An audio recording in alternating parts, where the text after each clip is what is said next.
Mesdames, Messieurs, bonsoir et bienvenue dans cette nouvelle édition. Voici les titres. Porter plainte devant la Haute Cour de justice serait difficile, voire même impossible. Le projet de loi portant création de la Haute Cour de justice sera d'ici peu déposé à l'Assemblée nationale pour adoption. La corruption touche la quasi-totalité de la machine administrative. Le taux de perception pour Madagascar est de 28%. Les citoyens sont pessimistes quant à l'efficacité de la politique de lutte contre ce fléau. L'insalubrité de l'eau fournie par la Jirama s'ajoute aux problèmes d'eau rencontrés par plusieurs quartiers de la capitale depuis des semaines. Et à l'étranger, le taux de mortalité dû au paludisme a baissé. L'OMS se félicite, mais a encore besoin de 5 milliards de dollars chaque année.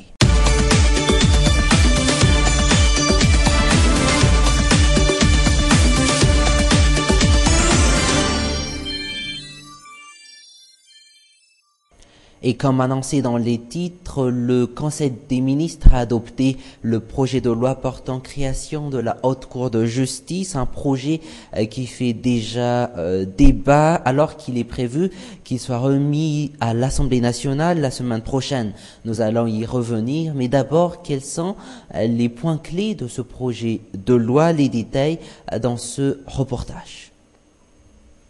C'est le titre 3 de ce projet de loi portant création de la Haute Cour de justice qui parle de la procédure à suivre.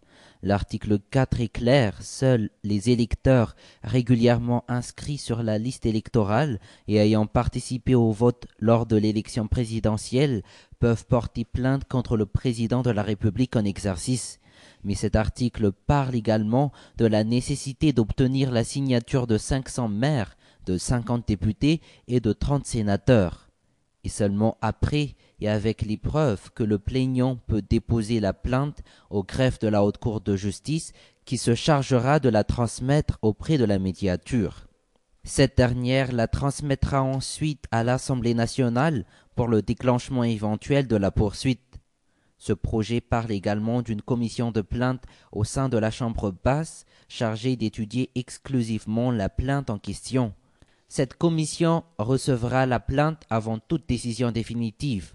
La plainte passera toutes ces étapes avant de parvenir enfin entre les mains des membres de la Haute Cour de justice. Fortement critiqué ce projet de loi et du moins pour ceux qui ont milité pour le changement, contraire à l'esprit de la 4e République. La 4e République qui voulait rompre avec l'impunité des chefs de l'État. Reportage. C'est l'article 131 de la Constitution de la 4e République qui prévoit la mise en place de la Haute Cour de justice. Un article qui prévoit déjà une phrase sur la mise en accusation. Il ne peut être mis en accusation que par l'Assemblée nationale, au scrutin public et à la majorité des 2/3 de ses membres. Pourtant, le projet de loi adopté en Conseil des ministres prévoit d'autres procédures plus compliquées. Une manière pour l'équipe gouvernementale de protéger le président Razonarmampian. Une hypothèse justifiée par le juriste Ibika Nakle, un juriste proche du régime. C'est pour supprimer l'impunité, mais également il faut laisser une sérénité au président de la République pour qu'il accomplisse ses missions. Et si vous parlez d'indépendance, souvenez-vous que la Haute Cour de justice est une juridiction juridico-politique.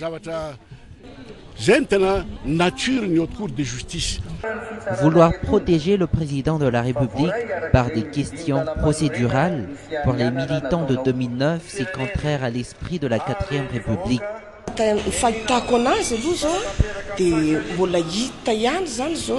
Cela montre la violation de l'esprit même de la 4e République. Pensez-vous qu'il y aurait 500 maires pour une signature?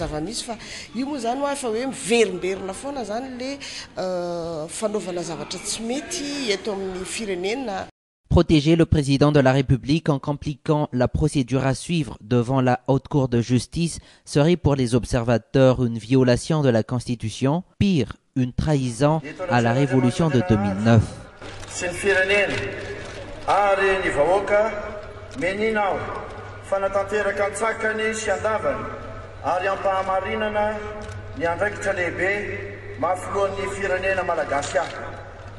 Toujours dans cette page politique, il n'y a plus que l'opposition. Presque toutes les organisations politiques critiquent le régime Razan Armampian pour cause la grande difficulté que rencontrent les familles aujourd'hui, à côté des violations presque quotidiennes de la loi fondamentale. Les détails dans ce reportage de Touvra Gunjavoun et de Yves Chanel. Le parti MDM, Mouvement pour la démocratie, longtemps au chevet du régime actuel, surtout au temps du second tour des dernières présidentielles.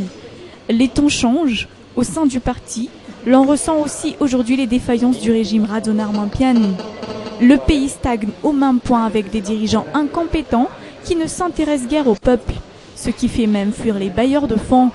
Pour le MDM, profiter de la réconciliation nationale pour omettre justice et loi est irrecevable.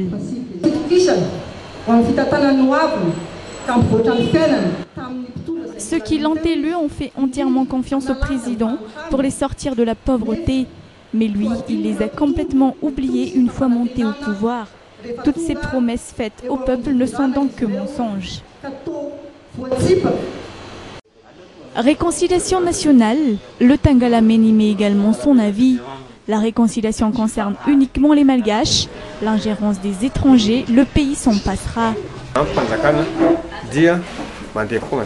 Nous sommes pour la réconciliation, mais nous n'avons pas besoin des aides étrangères. C'est notre pays à nous et c'est notre réconciliation à nous. Tous veulent conduire la réconciliation nationale. FFKM, FFM, Tangalamen et même le président de la République. Mais qui le fera finalement? Là se pose la question et nul n'est encore en position d'y répondre. D'autant plus que même les institutions émanant de l'État, comme la FFM, ne parviennent même pas à assurer ce dont ils ont été chargés de le faire. Il y a quelques jours, nous avons parlé de ce rapport de Transparency International sur le taux de perception de la corruption. Selon cette organisation, pour Madagascar, il est de 28%. Comment trouvons-nous l'efficacité de l'actuelle politique nationale de lutte contre la corruption? Élément de réponse dans ce reportage signé Aris Ariel et Yves Chanel. La corruption prend à Madagascar depuis trop longtemps.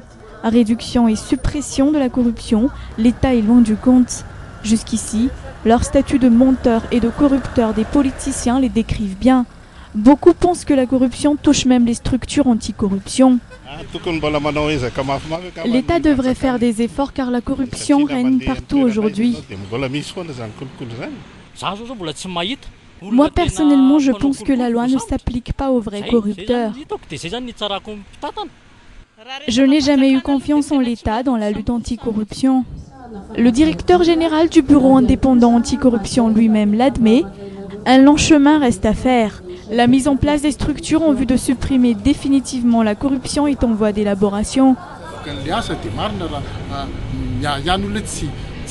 Chaque chose en son temps, rien ne presse, laissez-nous faire notre travail. Vous verrez les résultats très bientôt. La corruption sous tous ses aspects domine à Madagascar. Aujourd'hui, à l'occasion de la journée internationale anticorruption, toutes les institutions et les structures se sont jointes pour concrétiser davantage la lutte contre la corruption.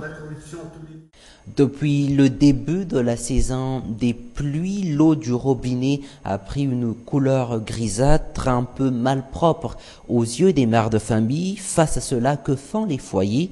Quelles sont les méthodes qu'ils utilisent pour purifier l'eau? C'est un reportage de Anaya Anaïsou sur les images d'Yves Chanel. Daniel vient quotidiennement ici pour s'approvisionner en eau. Aujourd'hui, étonnamment, l'eau paraît plus propre que d'habitude. Déjà sans pluie, cette eau paraît vraiment insalubre. Elle prend une drôle de couleur. Alors avec la pluie, ça empire. On aurait dit qu'elle était salie exprès.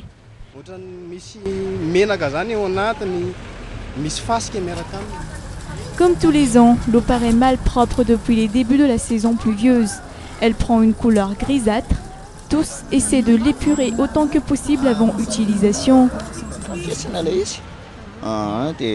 Avant toute utilisation de cette eau, on la fait bouillir pendant quelques dizaines de minutes pour éviter les maladies comme la diarrhée.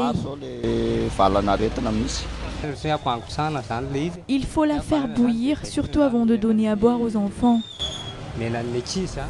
Le manque d'eau potable en cette période de l'année influe directement sur la santé. D'ailleurs, la consommation et l'utilisation d'eau malpropre est à l'origine de nombreuses maladies mortelles. Merci de votre attention. Prochain rendez-vous demain à la même heure. Au revoir.